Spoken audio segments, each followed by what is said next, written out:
Somewhere between the third time you've rescheduled plans because your dog looked too comfortable on the couch, and the moment you started buying organic, grain-free, artisanal kibble, you became exactly the kind of person you swore you'd never be.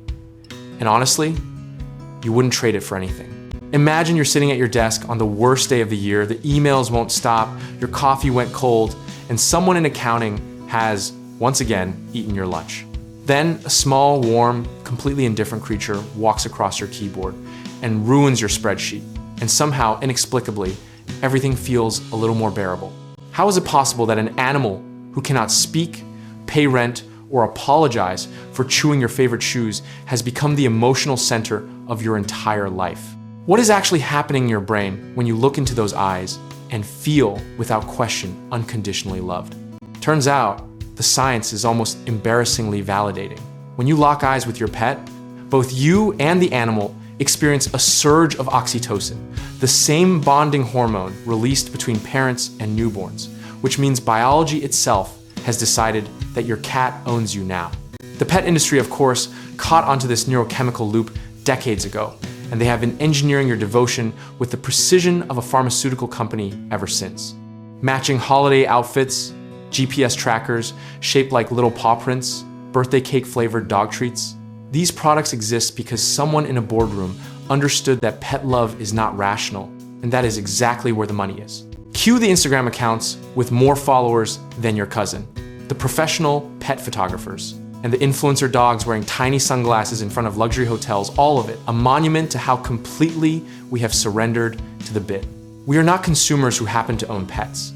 We are devotees funding a $250 billion global industry, and we are doing it with a smile. But strip away the commodification for a moment, and what you find underneath is something genuinely ancient.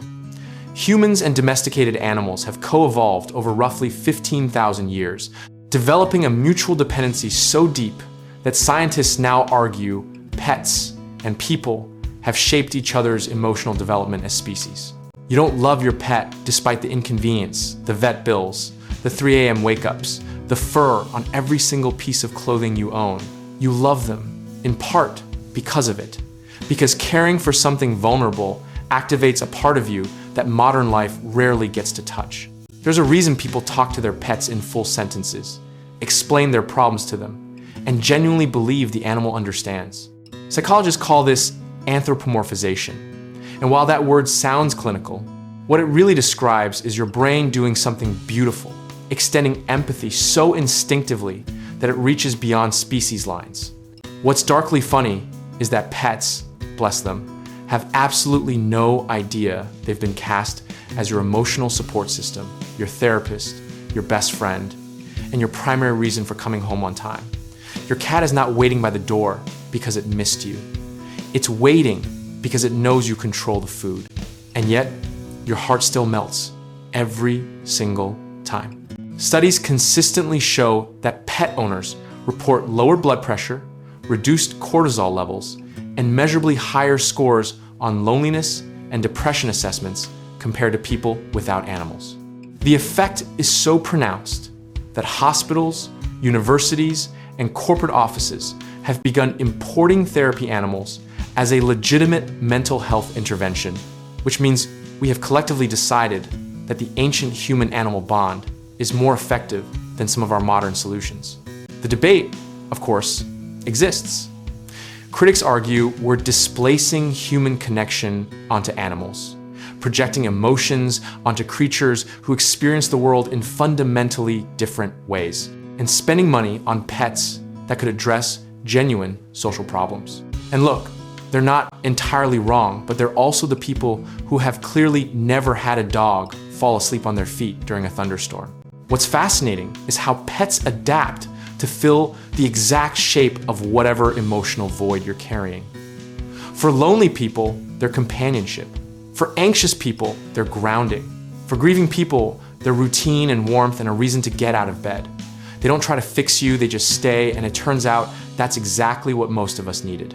Even the internet, that vast chaotic engine of human expression, ultimately revealed itself to be a machine for distributing pet content.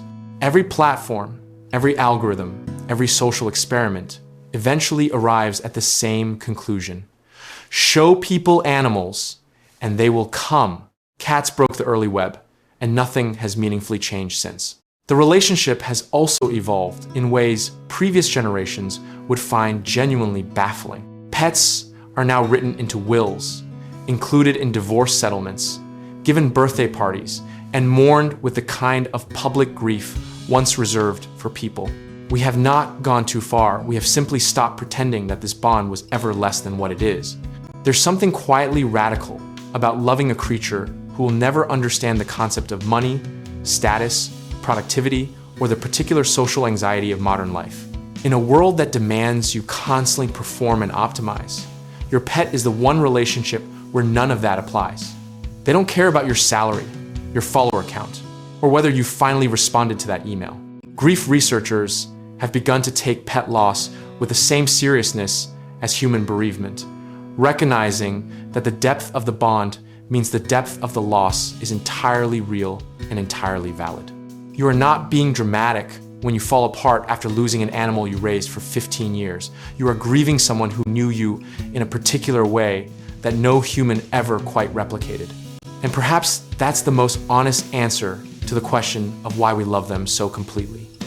They meet us in a register that human relationships, for all their richness and complexity, sometimes cannot reach. There's no subtext with a dog, no passive aggression from a cat who doesn't feel like talking, no emotional labor required to access warmth. It is just there, warm and immediate, and completely without condition. So the next time someone raises an eyebrow at the fact that you've spent $45 on a knitted sweater for a 10-pound animal who will immediately try to remove it, you can explain that 15,000 years of coevolution, a flood of oxytocin, and one of the most persistent emotional needs in human history are all involved in that purchase. Or you can just show them a picture of the sweater, because honestly, that tends to work better. The love people have for their pets is not a modern indulgence or a cultural quirk or a marketing success story. It is one of the oldest, most durable, and most quietly profound relationships in the entire human story. And somewhere right now, a dog is doing something ridiculous and completely perfect, and someone is filming it.